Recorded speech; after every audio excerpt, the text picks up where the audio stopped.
Finally বন্ধুসকল আজি দিনটোতে যিসকল অসমৰ ছাত্ৰ ছাত্ৰী আছে তো সেইসকলৰ কাৰণে আহি পৰিছে এটা ভাল খবৰ। তো বন্ধুসকল যোনটো নেকি বৰ্তমান ভাল খবৰ আহি পৰিছে, যোনটো নেকি বৰ্তমান মুখ্যমন্ত্ৰী ডাঙৰীয়াই ঘোষণা কৰিছে। তো বন্ধুসকল নতুনকৈ দুটাকৈ আঁচনি চৰকাৰে মুকলি কৰিছে। তো বন্ধুসকল আপোনালোকে যিটো সহায়ত আপোনালোকে চৰকাৰ ফালৰ পৰা 2500কৈ টকা আপোনালোকে লাভ কৰিব, অৰ্থাৎ আপোনালোক প্ৰতি মাহে 2500কৈ টকা আপোনালোকক দিয়া হ'ব। তো বন্ধুসকল আপোনালোক কোনসকল ছাত্ৰ ছাত্ৰীয়ে আপোনালোকে এই আঁচনিকেইটাৰ কাৰণে আপোনালোকে আবেদন কৰিব পাৰিব আৰু আপোনালোকে এই টকাটো কেনেধৰণে লাভ কৰিব, তো কোনসকল আপোনালোকে ছাত্ৰ ছাত্ৰীয়ে এই টকাটো লাভ কৰিব, তো তাৰ ওপৰত যোনটো নেকি মুখ্যমন্ত্ৰী ডাঙৰীয়াই ঘোষণা কৰিছে। তো বন্ধুসকল আপোনালোকক মই সেই ভিডিঅ' ক্লিপটো দেখুৱাবলৈ গৈ আছোঁ। তো বন্ধুসকল আপোনালোকে সেইটো কাৰণে ভিডিঅ'টো একেবাৰে স্কিপ নকৰাকৈ আপোনালোকে চাই থাকিব আৰু লগতে যদি আপোনালোকে মোৰ চেনেলটোত নতুনকৈ ভিজিট কৰিছে তো চেনেলটো লাইক এটা কৰিব, পাৰিলে ছাবস্ক্ৰাইব কৰিব, লগতে আপোনালোকে বেল আইকনটো অন কৰিবলৈ নাপাহৰিব। তো যেতিয়া এনেধৰণৰ ইনফৰ্মেশ্যনবোৰ আহি থাকে তো প্ৰথমে আপোনালোকে সেই ভিডিঅ'টো আপোনালোকৰ মোবাইলত লাভ কৰিব পাৰিব। তো বলক বন্ধুসকল আপোনালোকক মই এতিয়া দেখুৱাই আছোঁ কোনসকল ছাত্ৰ ছাত্ৰীয়ে এই টকাটো লাভ কৰিব, তাৰ ওপৰত মুখ্যমন্ত্ৰী ডাঙৰীয়াই যোনটো নেকি বৰ্তমান ঘোষণা কৰিছে। শ্ৰদ্ধাৰ ৰাইজ, পৰীক্ষাৰ ৰিজাল্ট দিলে, মেট্ৰিকৰ ৰিজাল্ট দিলে, হায়াৰ ছেকেণ্ডাৰী ৰিজাল্ট দিলে, গ্ৰেজুৱেশ্যনৰো ৰিজাল্ট দিব। দুটা আঁচনি আমি আৰম্ভ কৰিব লাগিব ছাত্ৰ ছাত্ৰীসকলৰ বাবে।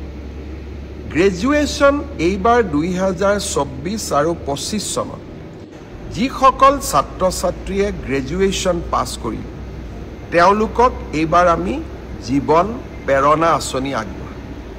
নিযুত মইনাৰ হিতাধিকাৰীসকলে এই আঁচনি লাভ নকৰে, আন সকলো যুৱক যুৱতীক এই আঁচনি আমি আগবঢ়াম।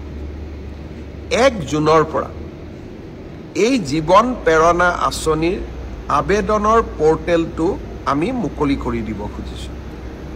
2024-25 চনত অসমৰ যিকোনো বিশ্ববিদ্যালয়, প্ৰাইভেট ইউনিভাৰ্চিটিৰ পৰা পাছ কৰিলে নহ'ব, যিকোনো চৰকাৰী বিশ্ববিদ্যালয়ৰ পৰা পাছ কৰা স্নাতকসকলে এই জীৱন প্ৰেৰণা আঁচনিৰ বাবে আবেদন কৰিব পাৰিব। এই আঁচনিৰ জৰিয়তে আমি কি পাম? প্ৰতি মাহত আমি 2500 টকা কৰি এবছৰৰ বাবে আমি লাভ কৰিম। এই টকাটো কিয় দিয়া হৈছে? যাতে আপোনালোকে ইণ্টাৰভিউত এপিয়াৰ কৰিব পাৰে, ইণ্টাৰভিউৰ বাবে নিজক প্ৰস্তুত কৰিব পাৰে আৰু দেউতা মাৰ পৰা যাতে আমি অন্ততঃ এটা বছৰলৈ টকা পইচা বিচাৰিব নালাগে। ছাত্ৰ ছাত্ৰীসকলৰ বাবে আমাৰ দুটা আঁচনি, এটা হ'ল বিনামূলীয়া নামভৰ্তি। অহা 28 তাৰিখে মই অসমৰ কলেজসমূহৰ অধ্যক্ষসকলৰ সৈতে বা 29 তাৰিখে মই অধ্যক্ষসকলৰ সৈতে এখন ভিডিঅ' কনফাৰেন্স কৰিম।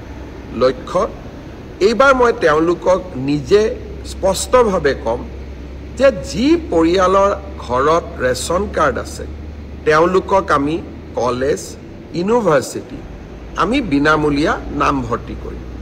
কোনো স্পৰ্টছৰ বাবেও ফিজ নলওঁ, মেগাজিনৰ বাবেও ফিজ নলওঁ, আমি একোৱেই ফিজ নলওঁ। তেওঁলোকক আমি পোনছাতেই বিনামূলীয়া নামভৰ্তি কৰাৰ সুবিধা দিম। দুই এজনে প্ৰশ্ন কৰিছে যে মই দুখীয়া মানুহ, মোৰ ঘৰত ৰেচন কাৰ্ড নাই, মই বিনামূলীয়া নামভৰ্তি নাপাম নেকি? আপোনালোকে বিনামূলীয়া নামভৰ্তিৰ সুবিধা লাভ কৰিব, কিন্তু তাৰ বাবে আপোনালোকক এখন ইনকাম চাৰ্টিফিকেট লাগিব। কিন্তু যাৰ ৰেচন কাৰ্ড আছে, ৰেচন কাৰ্ডখনেই ইনকাম চাৰ্টিফিকেট, তেওঁক আৰু অতিৰিক্তকৈ কোনো বেলেগ প্ৰমাণৰ প্ৰয়োজন নাই।